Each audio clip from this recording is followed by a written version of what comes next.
ہوئے اپنے اس برے فعل پر اصرار نہیں کرتے، وہ اس پر ہمیشہ اختیار نہیں کرتے، وہ اڑتے نہیں ہیں، وہ جرم کر کے بعد میں بدمعاشی نہیں کرتے، وہ جرم ہو بھی جائے تو بعد میں جب اللہ کی بارگاہ میں اس کا تذکرہ کر لیتے ہیں، گناہوں کی بخشش مانگ لیتے ہیں، تو اللہ فرماتا ہے میرے علاوہ بخشنے والا ہے کون؟ تو یہ ان کے اوصاف ہیں۔ اب یہ جن کے اندر یہ اوصاف پائے جاتے ہیں، خدا تعالیٰ ان کے بارے میں انعام کیا ہے؟ ارشاد فرمایا اولئک جزاؤہم مغفرۃ من ربہم، فرمایا یہ وہ لوگ ہیں جن کی جزا جو ہے وہ کیا ہے؟ ان کے رب کی طرف سے بخشش ہے، ان کے رب کی طرف سے کیا ہے؟ عام معافی کا اعلان ہے ان لوگوں کے لیے جن کی طبیعتوں کے اندر یہ مزاج پایا جاتا ہے۔ وَجَنَّاتٌ تَجْرِي مِن تَحْتِهَا الْأَنْهَارُ خَالِدِينَ فِيهَا، اور فرمایا ایسے لوگوں کی جزا کیا ہے؟ ایسے باغات ہیں جن کے نیچے نہریں بہہ رہی ہوں گی، خالدین فیہا، اور وہاں ان کا رہنا عارضی نہیں ہوگا، جز وقتی نہیں ہوگا، بلکہ جو ایک دفعہ داخل ہو جائے گا وہ ہمیشہ کے لیے وہاں پر قیام پذیر ہوگا۔ وَنِعْمَ أَجْرُ الْعَامِلِينَ، اور اللہ فرماتا ہے عمل کرنے والوں کے لیے کتنا اچھی جزا ہے، عمل کرنے والوں کے لیے کتنا بڑا انعام ہے۔ تو اقبال نے کیا کہا؟ عمل سے زندگی بنتی ہے جنت بھی جہنم بھی، عمل سے زندگی بنتی ہے جنت بھی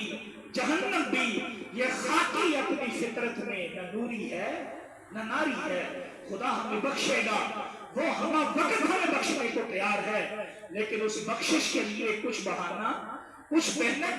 ہم پر کرنا بھی لازم ہے، اور اس کا ایک پورا پیراگراف اور اس کو جو صورتحال اور اس کا نصاب اور کریکلم ہے وہ اللہ نے اپنی کتاب کے اندر بیان فرما دیا ہے کہ پہلی بات تو یہ ہے کہ تقوی کی دولت سے بہرہ مند رہو، دوسرا فرمایا خوشی اور غمی میں، سہولت میں اور تنگی میں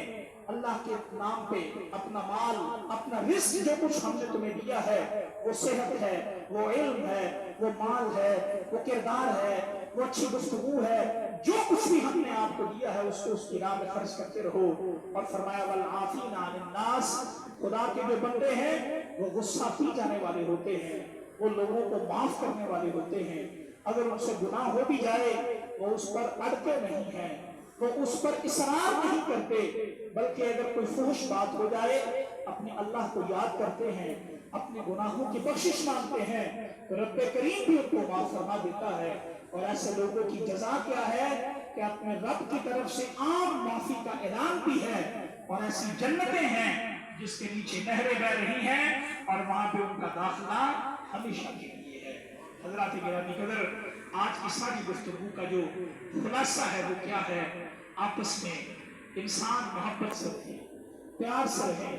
آقا دو عالم سید عالم نور مجسم علیہ السلام، آپ کی ذات بابرکت میں